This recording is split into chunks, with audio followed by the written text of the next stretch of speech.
Habang ang karamihan ay tulog pa, niready ko na ang aking gamit at ang aking motor. At sa wakas, ito na yung araw na pinaka-aantay ko. Yung makakapag long ride ka na din pagkatapos ng ilang taon na pahinga. Hindi nga rin ako ganong nakatulog, gawa nga na excited din ako. Namiss ko din yung ganitong senaryo. Kung magkikita kayo ng mga tropa ng madaling araw, mag-aantayan hanggang sa makompleto. Mas masarap talagang bumiyahe ng madaling araw. Wala masyadong traffic at malamig ang panahon. Umalis pala kami ng Mandaluyong ng 4 a.m. Kailangan muna namin mag-stop over dito sa Shell Valenzuela para magpagas at alisin ang anti-fog na kinabit ko sa aking helmet lens. Medyo nakakahilo kasi. Alright, tara, tuloy na natin ang biyahe. Andito na kami sa taas ng NLEX. Na-miss kong dumaan dito ah.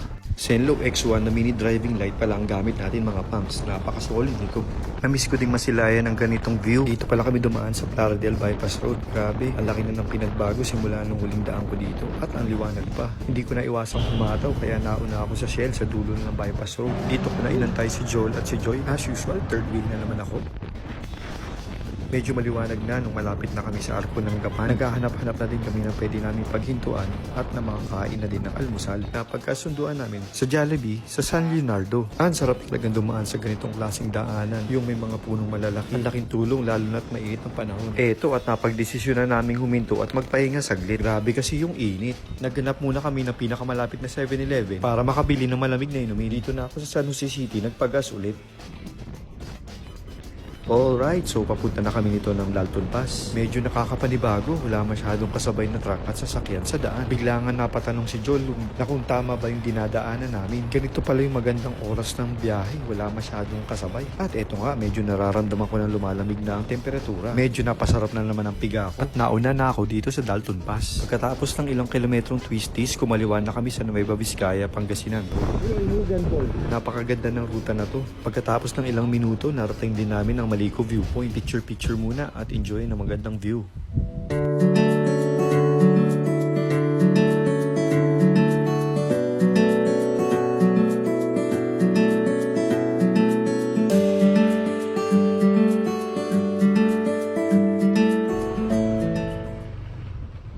Kailangan na namin umalis. Napatagal din yung tambay namin dito. At papunta na kami ng Manawag Church para magpa-bless ng aming mga motor. Akala ko tapos na yung magagandang view pagdaan namin ng Malico Viewpoint. Yun pala, pasimula pa lang. Napathumbs up tuloy ako.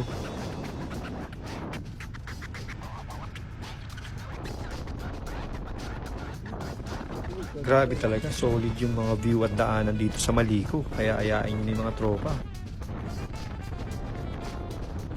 Eto at papunta na kami ng Manawag Church. Medyo malayo-layo pa kami sa aming destinasyon. Sa mga oras na to, nagtatalo na yung antok at yung gutom ko. At sa wakas, dumating na din kami sa Manawag Church. Akala namin makakapasok na kami kagad. Sabi ni Kuya, kailangan pa namin mag-antay ng isang oras bago makapasok. Ganda ng timing namin at konti ang tao. Since mahaba pa naman yung oras, maghahanap muna kami ng makakainan. Dito na kami sa Jerry's Grill kakain para di na kami lumayo at magmadali pa balik. At para makapagpahinga din ng mahaba, busog at nakapagpahinga na din. Tara, balik na tayo sa simbahan. Mabuti at umabot kami. Eto at nagsimula na mag-ikot si Father at na-bless na din ang aming mga motor. Nagsindi na din kami ng kandila at nagpasalamat. Alright, tapos na din kami magpa-bless ng aming mga motor. Medyo mahaba-habang biyahe pa to mga punks. Papunta na kami ng Baguio. Time check, 4:01 PM nang dumating kami sa Arco ng La Union. Hindi muna kami dumaan sa typical na daanan papunta ng Baguio. Tatahakin namin yung Anduyan, Rizal, dadaan ng Nangalisan, lulusot sa Asin Tunnel, papunta ng Asin Road, tapos touchdown Baguio na. First time kong dadaan sa ruta na to. Nakikita ko lang to sa mga videos ng ibang tao. Kaya na-curious ako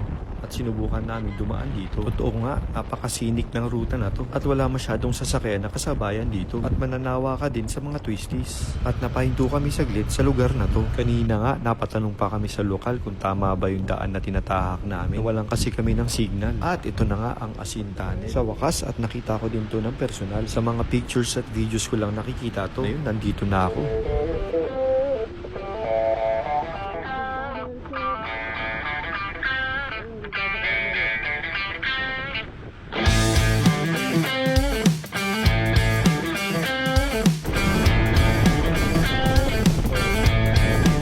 At ito naman yung pangalawang tunnel.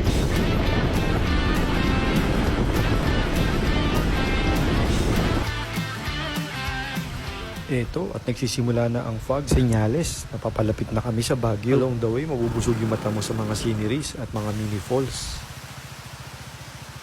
Eto, at ramdam na ang lamig. Malapit-lapit na nga kami sa Baguio. Sa ruta na to, madadaanan nyo pala mga pangs yung Bencab Museum. Tanda na nasa Baguio City na kayo. Sa wakas, touchdown, Baguio City.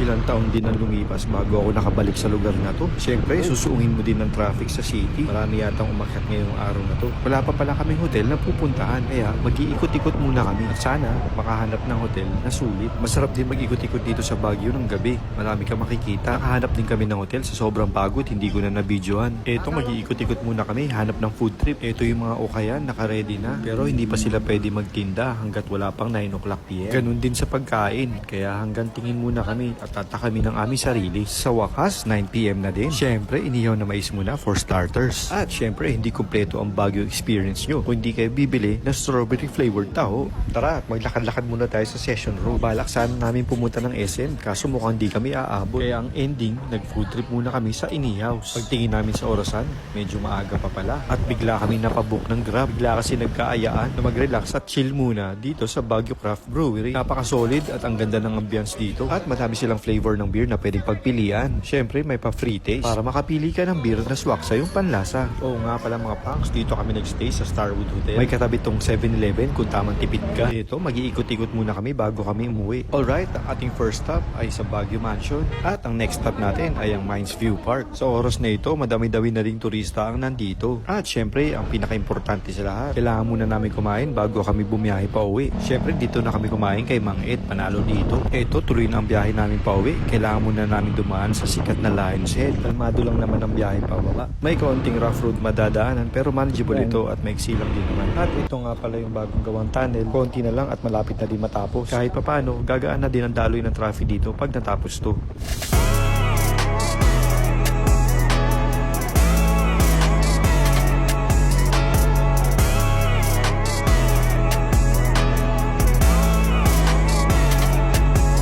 At sa wakas, dumating din kami sa Welcome to Benguet Arc.